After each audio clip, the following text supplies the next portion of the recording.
traveled to Ugandan refugee camps with Bertolt Brecht in mind.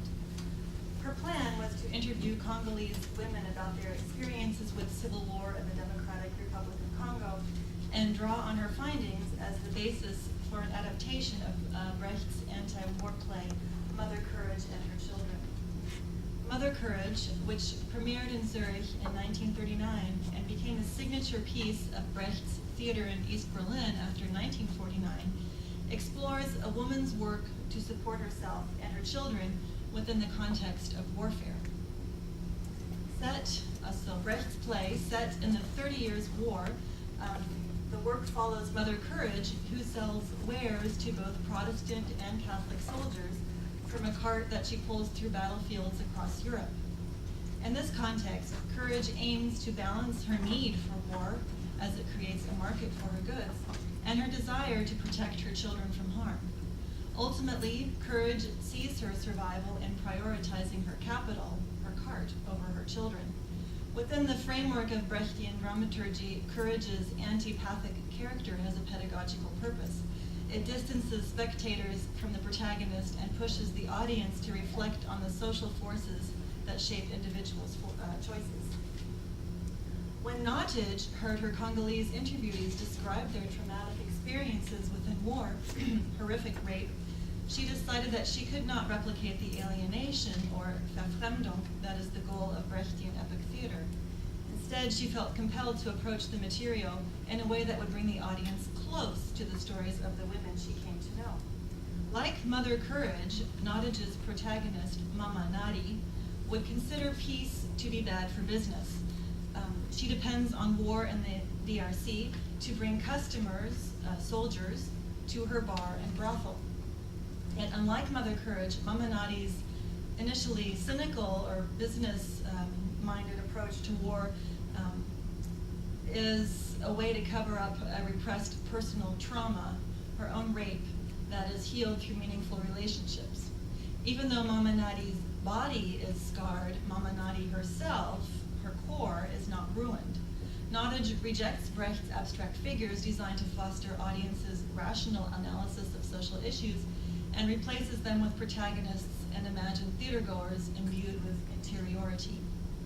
Today I want to argue that Nottage's inversion of Brechtian theater represents a larger post-Cold War shift in conceptions of the way an individual relates to the human community, and consequently, a shift in the individual's perceived role in affecting social critique and change. Specifically, I am referring to the transition from the existence of an institutionalized leftist tradition present in the East Bloc during the Cold War to the hegemony of a human rights framework at the turn of the 21st century.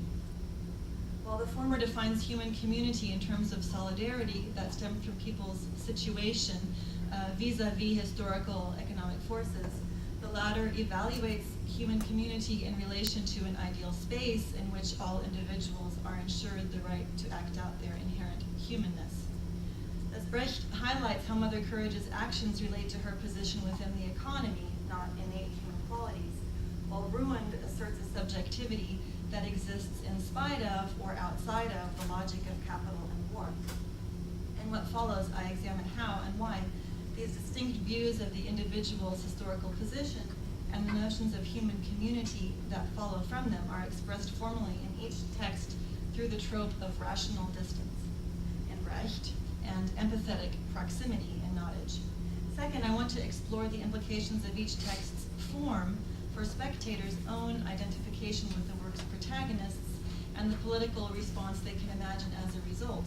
And for this, I will draw on Walter Benjamin's essay, Author as Producer, to articulate a distinction between the two pieces. Finally, I argue for the need to remember Brecht and the leftist framework for envisioning human community he represents within a contemporary human rights regime. Nottage wants to bring us close to Mama Nadi, and by extension the victims of violence in the DRC, by putting us in touch with her inner side, her interiority. And yet this closeness can paradoxically blind us to an awareness of our material connection to one another via historical structures. So I'm going to talk about the plays a little bit, their content, how they differ. Brechtian dramaturgy aims to demonstrate that characters' fates are responses to historical circumstances rather than individual choices. In Mother Courage, this is shown in the way that the profit motive orders human interaction, such as nurturing acts or family bonds.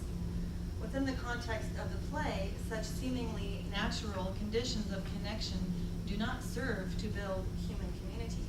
Instead, they highlight people's alienation from each other within capitalist context. Courage loses her children to save herself, and her daughter Catherine loses her life to save others.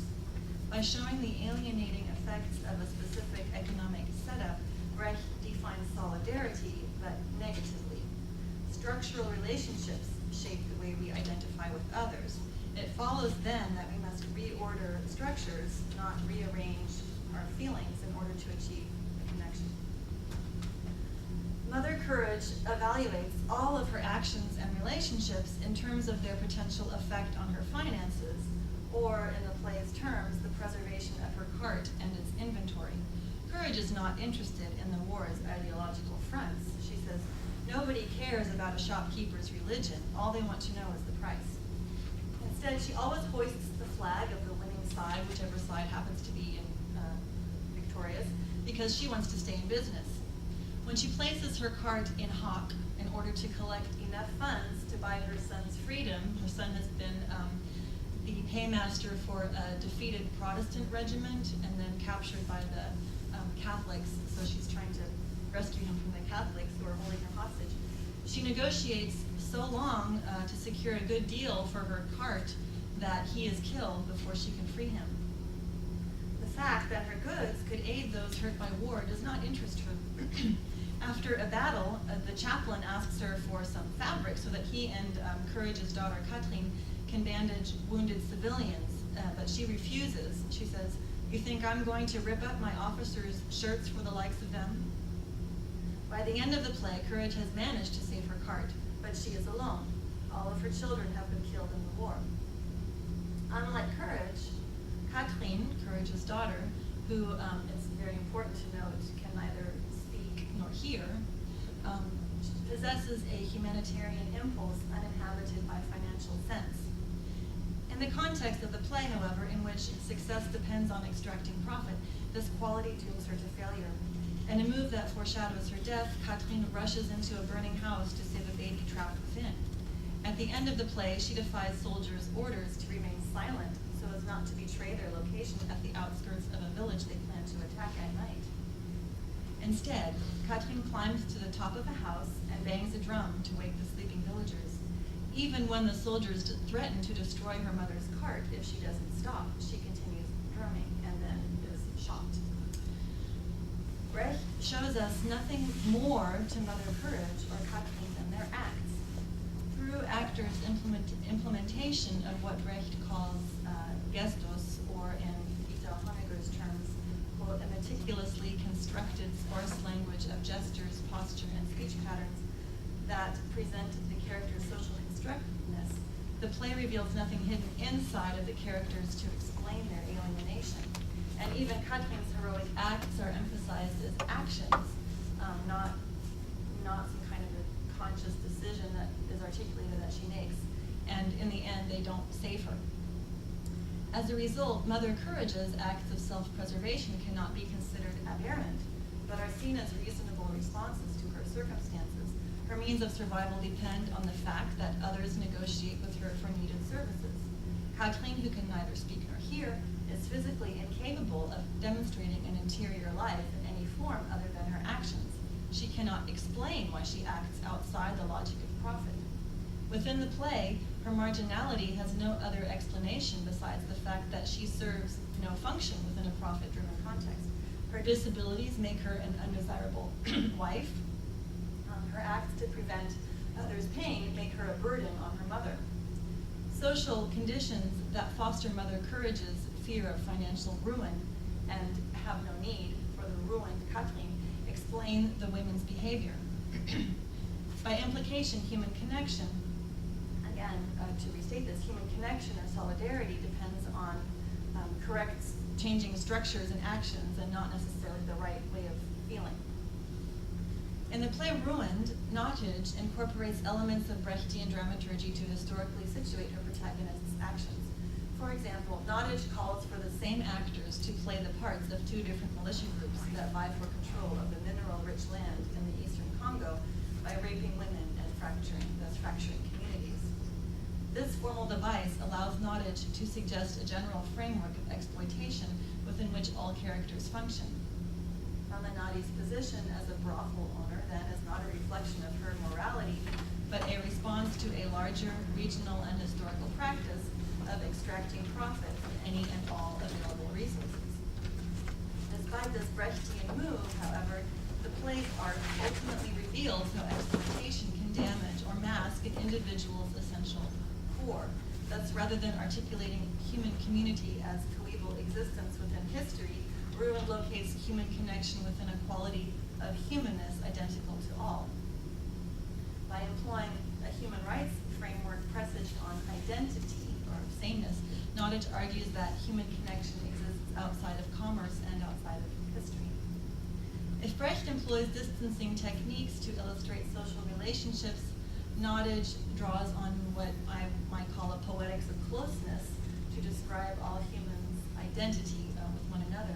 Throughout the course of the play, Nottage brings us closer to Mama Nadi by formally removing a distrustful and cynical shell in order to reveal a kind of true core of vulnerable humanity that survives despite tragic circumstances. This development shapes the relationship between Mama Nadi and Sophie, one of the girls in her brothel, and this is the relationship that echoes that of Mother Courage and Kathleen. When Mama Nadi's friend, Christian, asks her to take in his niece, Sophie, who is a rape victim he feels will be safer with Mama Nadi than in her village, Mama Nadi is reluctant. Sophie is beautiful, but she is ruined, damaged goods, a body that will be a drain on Mama Nadi's resources because it can't generate income as a prostitute. Nevertheless, Mama Nadi houses Sophie, becomes protective of her, and finally decides to give Sophie her raw diamond, her capital, or her cart, that she has kept hidden in case of emergency, so that Sophie can pay for surgery to repair her fistula. Mama Nadi's closeness with Sophie corresponds to Nottage's increasing focus on her interior, her emotional life. We learn that Mama Nadi is also a rape victim. She is also ruined. Mama Nadi's act to take care of Sophie defies a context in which it seems only to make sense to make a profit. If economic relations determine Mother Courage and Kathleen's mother-daughter relationship, Ruin argues that human relationships transcend economic logic, and so Mama Nadi and Sophie can bond like mother and child. And this is what I want to say now is something that I kind of want to develop and think about more, but I believe that the particular crisis of rape as a tool of war in the DRC creates the need for this focus on women's interiority and human sameness as a way to make sense of and speak against their ruin. The cultural and physical consequences of rape render women marginal. They become, to use Julia Kristeva's term, abject figures for whom there is no reference or no position within a community's symbolic order. First of all, rape victims fear alienation from husbands, families, and communities, and are often reluctant to admit to or speak about their trauma, or what they often face severe consequences if they do. Second, the brutality of rape, frequently practiced by militia groups, produces bodies that can no longer participate in communities' normative sexual or reproductive roles. Nottage's strategies to bring us close to marginalized bodies and show us a kind of solid core that exists within offers a critical response to this forced expulsion of women's experiences and bodies from the communal order. The historical reality of what some call femicide in the Democratic Republic of Congo may call for the rooting of women's experience in a place outside of the female body that's been rejected. And yet if the move to reveal female interiority places the women of the play outside of commerce and thus outside of history, this is not without consequence. So Brecht and Nottage, I want to talk a little bit about reception now and how these plays are received. Brecht and Nottage employ either a poetics poetics of distance or poetics of closeness, each one drawing on distinct foundations of human community in order to call attention to the ruinous effects of war. And as I said, these distinct formal strategies serve a similar urgent pedagogical purpose of moving audiences to act, to work towards repairing the ruin that each piece critiques. Yet the kind of audience response that each play implicitly advocates differs according to the way it situates the spectators within the kind of human community the play wants to foster. Brecht, by employing the gestos and trying not to imbue characters with this interior life, right, desires to facilitate Verfremdung, a sense of alienation or non-identification between the viewers and characters portrayed. In this way, viewers acquire a distant critical posture vis-a-vis the problems presented on stage and come to view themselves as historically situated actors, just as the characters who are playing on the stage. On the other hand, Nottage's revelation of her characters' interior lives implies the possibility of connection between real rape victims, whose testimonies inform the voices and the experiences of her protagonists, and audience members, right? There's this an essential humanness that connects them, and by implication would form the foundation for viewers' intervention on their behalf. Walter Benjamin's reflections on the socially critical potential of art in his 1934 essay, Author as Producer, offer a way to evaluate the implications of the path to repair that each piece presents. At one point in his essay, Benjamin focuses his discussion on political art via a comparison of Brechtian dramaturgy with the novel Berlin Alexanderplatz by the German writer Alfred Döblin. Döblin's work employs a documentary realist style to describe and decry the contemporary social problems of the proletariat in Berlin. According to Benjamin, however, Döblin's realism, which places the reader in the midst of workers' lives, fetishizes urban squalor. Unlike Brecht's poetics of distance, Döblin's close focus on poverty obscures readers' critical understanding of their own historical relationship to it. A brief study of the reception of Mother Courage reveals Brecht's anxiety that courage not be fetishized as the long-suffering mother, and thus be turned into an ahistorical figure. After the play's premiere, Brecht felt distressed about reviewers' descriptions of Mother Courage as a, quote, warm-blooded mother animal,